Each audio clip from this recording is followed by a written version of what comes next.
Reading. We all know it, we all hate it, but it's a necessity when it comes to school. Doesn't matter how much you try to avoid it, it's pretty much inevitable.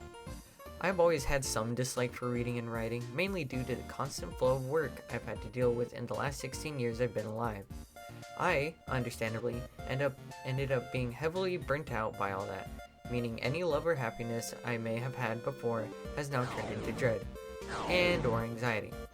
This annoyance for reading stayed with me pretty much my whole academic career, up until high school. This was when I was introduced to the amazing world of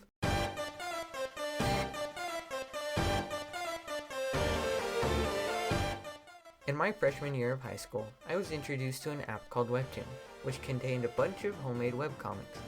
My immediate reaction was, oh no, it's reading, no thanks, so I just dismissed it, only opening the app whenever I was bored and had literally nothing else better to do. Eventually, Instagram, being the little eavesdropper they are, started to suggest the Webtoons in my feed and in my ads, to which I started reading. In the end, they got me, and they got me good. Over the course of my high school career, I started to get more and more invested as I read more Webtoons, finishing some, continuing others, and starting some new ones. I eventually started to get really into the entirety of Webtoons, and ended up getting completely obsessed with some. These Webtoons I ended up getting invested in were actually enjoyable, and ended up helping me in one way or another throughout my junior and senior year.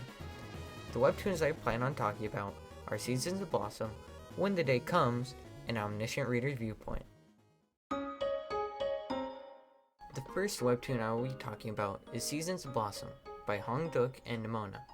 Seasons of Blossom is an anthology series based around each season of the year. With each season of the year is a new season of the webtoon. However, this webtoon has already completed its run. The series follows a small group of friends and what troubles they end up having or what some acquaintance of theirs has. These troubles tend to be on the more serious side, being more focused on mental health and personal growth. I first discovered the series during my junior year of high school. After reading the first season, I was hooked. Although I couldn't fully relate to every story told, I did relate to one, the story of season 2. This season mainly focused on one of the main cast getting heavily burnt out, causing him to become rather detached from his friends and trying to figure out all his problems alone. At the end of the season, he, of course, solves the problems by relying on his friends. During my junior year, I felt almost exactly like this. Having such a close connection to the story really helped me get invested way more into it, and I even started to follow its example. I started to do what the main character did, and ended up managing to better myself academically in the same way he did, especially since I had my friends there to help me out. The next webtoon was less aimed at my academics, however, feeling more targeted at my graduation and personal life more so than anything. When the Day Comes by Omyo follows two teens who were a couple but broke up due to heavy differences between the two.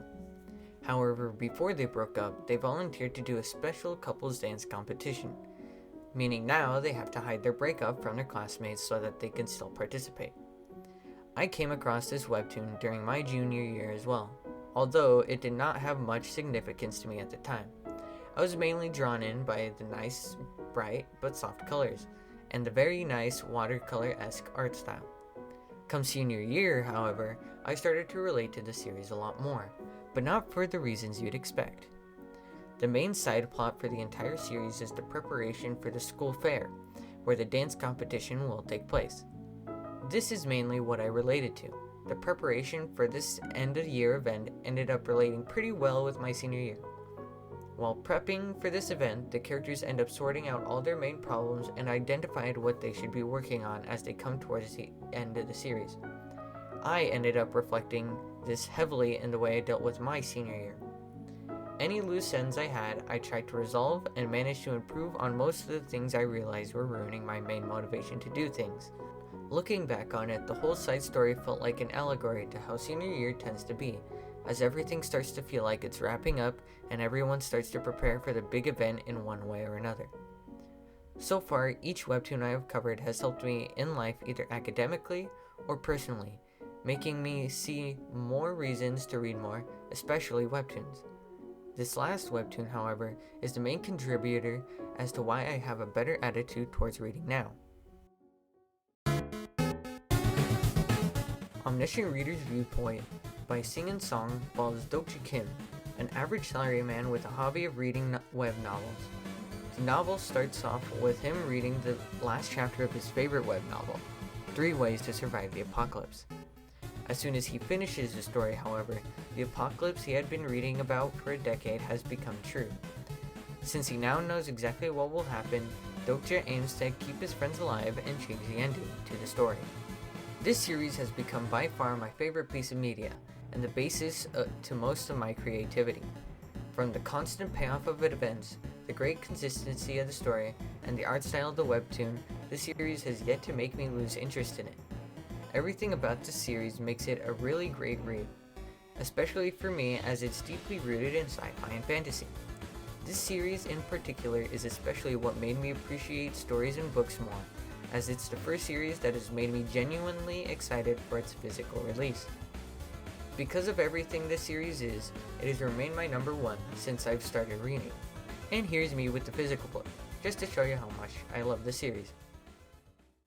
Webtoons, especially the 3 I've talked about, are the main reasons I have such a changed attitude towards reading. It is still hard for me to read outside my own enjoyment, but I still have grown more than I would have otherwise. While reading is still not fun for most people, this is my way of getting around it. Other people may have a different way, but don't know it yet. The best way to figure that out is to just go out and experiment. It may be a specific genre or a different medium. There's always some form of reading someone will like. However, for me, it's webtoons, and I'm completely happy with that.